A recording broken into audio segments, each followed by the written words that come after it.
Hello again. Today we're going to be talking about how to use the percent proportion we learned yesterday and how to do it for story problems. It's a little bit different because of the way it's worded. It's not so obvious as yesterday with the is and of number, but it still kind of relates the same thing. For example, the total, that's replacing the of number. Out of how many? That's kind of the idea of where that word of comes from. And then the top number is always part of the whole. So let's do some examples. I think it'll make more sense. All right, first one. A crew is made up of 8 men. The rest are women. 66 2/3% of the crew are men. How many people are in the crew? So think about what's being asked. Are we asked for a part of something? Are we asked for a total? Or are we asked for the percent? The 100 is always there. So again, the 100, always there. We know the percent, so we know that this part right here, 66 2/3.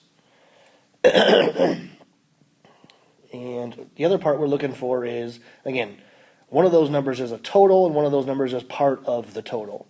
Well, the total is the number of people in the crew. And it turns out 8 of those people are men. So 8 is the parts, part of the whole crew, where X at the bottom, that is the actual total number of people who are in the crew.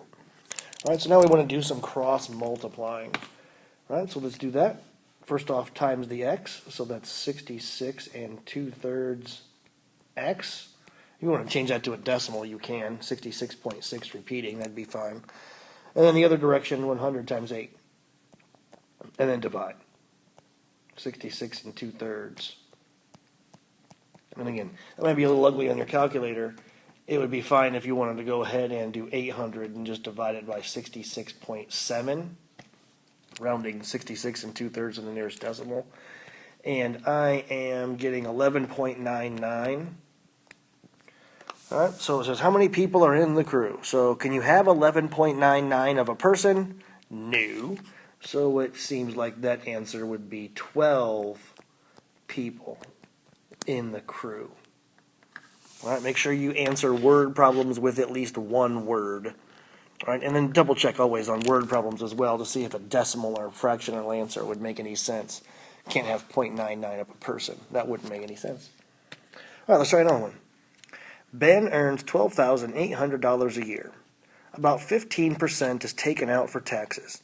How much is taken out for taxes? So I like that it starts off by obviously, again, giving us the percent.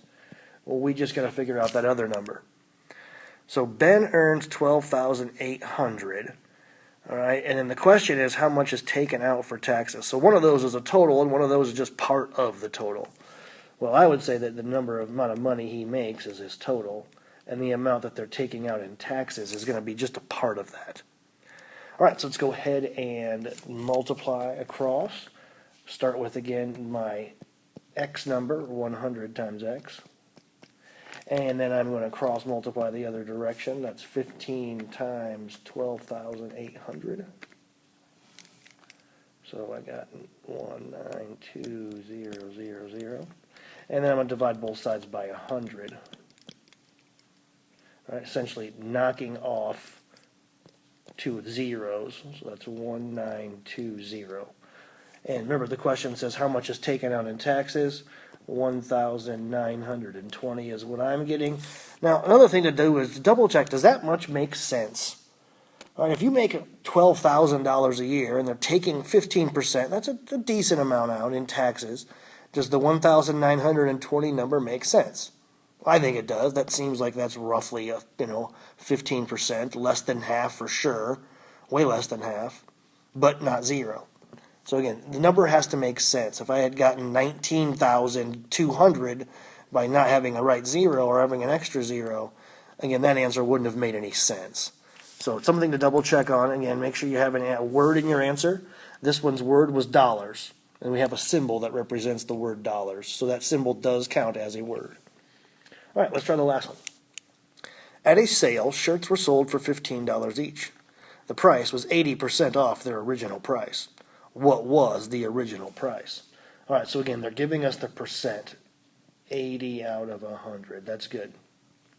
We're trying to figure out the next part. And they've given us a number, 15. That's the price the shirts were sold for. at a sale, so the sale price. All right. So is that sale price the regular total, or is that the original price, what you'd call the total? Well, I would call the original price the total, and that's the part that's missing. And we know that the sale price is 15. So we can use that to kind of go back and figure out what the actual original price was. All right, so let's again cross multiply. X first, 80 times X. Now the other direction, 100 times 15 is a 15 with two zeros. And then divide both sides by 80. So 1,500 divided by 80, and I'm getting X to equal 18.75. So let's go back and make sure that that makes sense and that that's all right. No, that doesn't seem right. Seems like I typed that wrong. No? Oh, yeah. I guess so. So I guess that makes sense. The original price being $18.75. Again, the shirts were 80% of their original price, which means they weren't all the way their original price, but way more than half the original price. So that should make sense. $18.75 is on sale for $15. You get a little bit of a discount. 20% off is what your discount was. All right, so if you get stuck on one, you're allowed to skip one. There's a handful of these today. If you can skip it and come back to it later, or if you're still stuck and you're confused, you know how to get a hold of me through the Zoom.